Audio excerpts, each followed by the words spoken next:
All right, everybody. Good afternoon. What is going on? We have Seahawks training camp number 12. Today was number 12, and we actually have a lot of notes. We have a lot of things to look at from the various beat reporters, so much so that I may split this into two videos.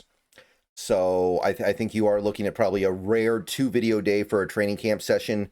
Usually don't do it like that, but I'm trying to not have my videos be too long when I can help it. Like, I'm trying to make the videos typically around 12 to 15 minutes, maybe 18. I don't want to get longer than 18, so probably going to split this one. Most of the notes are injury related, but that's actually sometimes the most informative stuff you get out of training camp. All right, please click the like button on this video, subscribe if you're new, click the bell for notifications, become a channel member for $2 a month. Those are the best ways to support the channel. Check me out over on Bleacher Report, the Seahawks page. I have another video up today. Will be another one tomorrow as well. Okay. This was a, excuse me, wow, sounding a little rough. This was a padded and helmeted practice, so this was a contact practice. Closest thing to an actual game situation you're going to get for practice, pretty much. So anyone who was wondering about that, we pretty much ramped all the way up there. And now we've got a bunch of injury stuff to get through in this first part of the video. I've got some good news, and this is pretty big news as well. Ken Walker was back in action today. He was suited up. He was doing work. According to a bunch of people, according to, I'd say at least half a dozen different people who were at camp today, he did everything and he looked good. So if you were alarmed previously about Ken Walker's status going into the start of the preseason, I don't know if he's going to play in the preseason, but he's going to be there for us in the regular season, and we just have to hope that that holds for enough of the regular season for him to have a good year. But everything I saw today was he looks great. It looks like the few days of rest did him some good, and if there's a time to rest, it is certainly right now. All right, so that's great news to start off our day.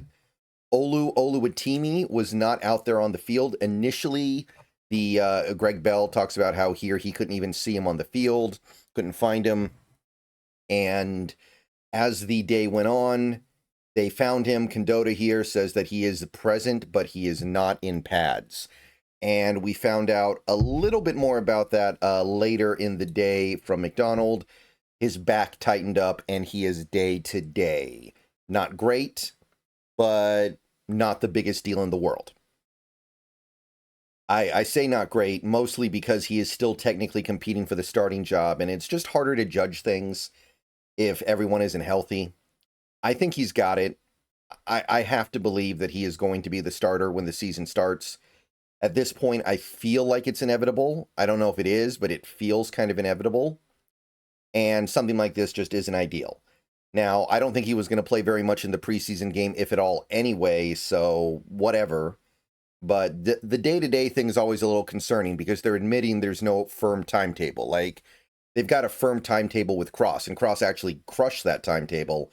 Day-to-day indicates they got to keep checking and waiting for something else to change. So hopefully that does get better. Also injured for today was Tyrice Knight. Not practicing the day after leaving Seahawks practice with an injured right leg. He seems to be in good spirits. This is him right here, but did not practice. And Christian Haynes, still wearing his shoulder harness, was indeed practicing. And apparently he had a full participation in practice, according to Curtis Allen. Now, Macdonald talked a little bit about Haynes at the end of practice, said that he's been playing left guard behind Gray Zabel, and that his situation is fluid. Few different ways to read into that, few different ways to think about a comment like that.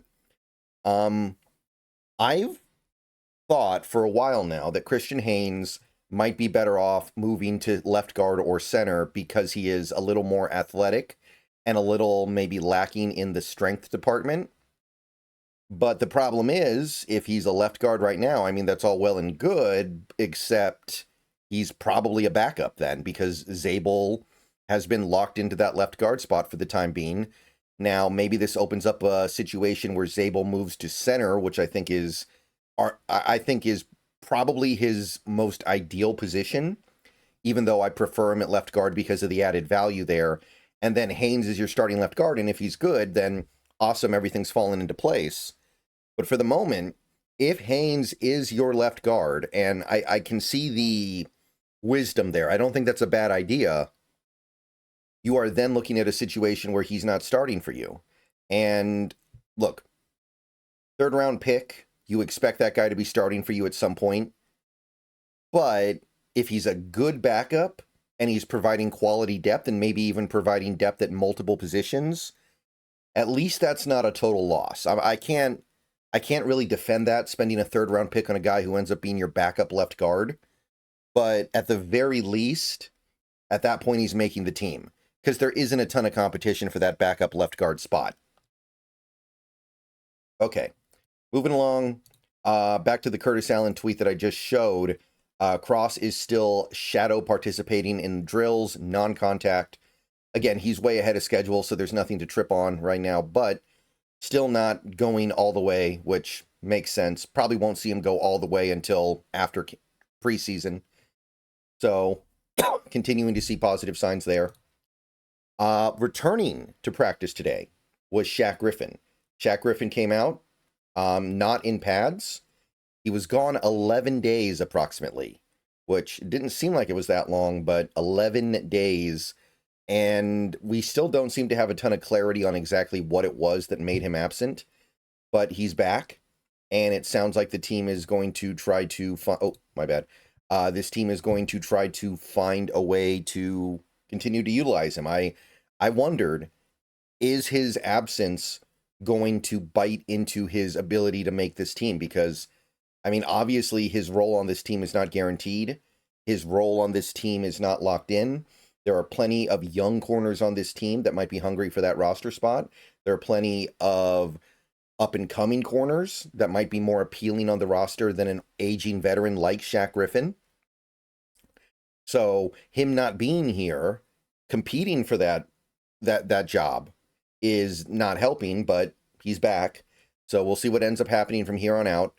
I'm pretty open to a lot of stuff, I feel like, at corner. Like, if Shaq doesn't make the team, that's not something that's going to upset me. If he does make the team, that's cool too. A lot of different combinations at that cornerback spot that could work out fine. Back to Tyrice Knight here real quick.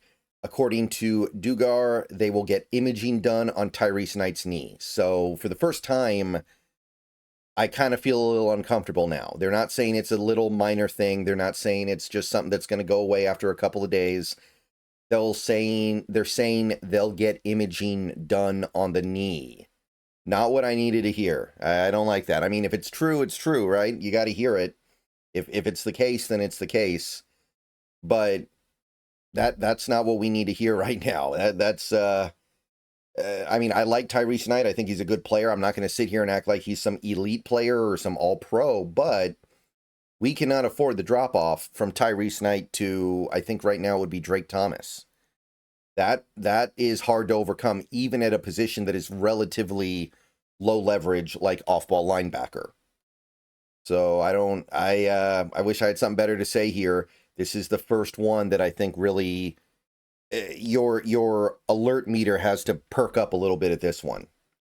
But we could still get some good news here. All right. More injury stuff here. I know this tweet's from a little bit later in the day. This is after the practice was over. But this is Crabtree talking more about the injury stuff. Mike Morris, this is why I wanted to highlight this tweet. He started practicing, and then he had an ice wrap on his left leg. So he started the day, was going out there, things were fine, and then he got dinged up. Again, not the most important player to our defense, but a player that is kind of on his last chance, it feels like, and has an opportunity to at least get on the field a little bit, I think. More injury updates here. We had Josh Ross. He had hand surgery, but he'll be back soon. So not alarmed about that at all. And it's also Josh Ross, a guy who is not even a backup linebacker on this team right now. He also offered an update on Jonathan Hankins, which was to say there is no update. Just expect him to take a lot of the training camp off. He's old. It's fine. Mike Morris is getting tested. His lower body felt funny. Kind of vague. Not really sure what to say about that, but hoping for the best there. Despite Shaq Griffin's absence, they have a plan for him to get back into things, so he's still got a chance. And he gave an official diagnosis on Steven Sims and Montori Foster Jr., 2 wide receivers, both hamstrings, both injured hamstrings. Foster was obviously pretty astronomical. It was going to be astronomically long odds for him to make the team. Sims is a little more interesting, and him missing these reps and missing these preseason reps in particular is really going to hurt his chances of being able to make this squad. But let's see here. Yeah, here's the Josh Ross. That name messes me up. The way that name is structured, it just messes you up. This is the hand surgery. Should be back soon for whatever that's worth. Ross is a guy that Mike had in Baltimore, so there's probably some affinity there for whatever that's worth. And, yes, Sims out with a hamstring injury, Tyrice Knight. So, yeah, this is just basically a rundown of all the stuff we just talked about. The Sims thing is notable, though, because I hadn't heard too much about that. Today was the first day I was aware that he actually got dinged up at all. And finally, for the injury stuff, I know this whole video has just been injury stuff so far. Mike Macdonald, who was not injured, but he was absent from the most recent practice, was back, of course. So if you were wondering about that, wonder no more. Mike Macdonald is ready to go. He's good to go. Everything's fine. He talked about it a little bit. He just said it was something personal and it wasn't a very big deal. That's all he really had to offer. Okay, I'm going to go ahead and cut the video here. See you guys in a couple of hours with part 2. Go Hawks.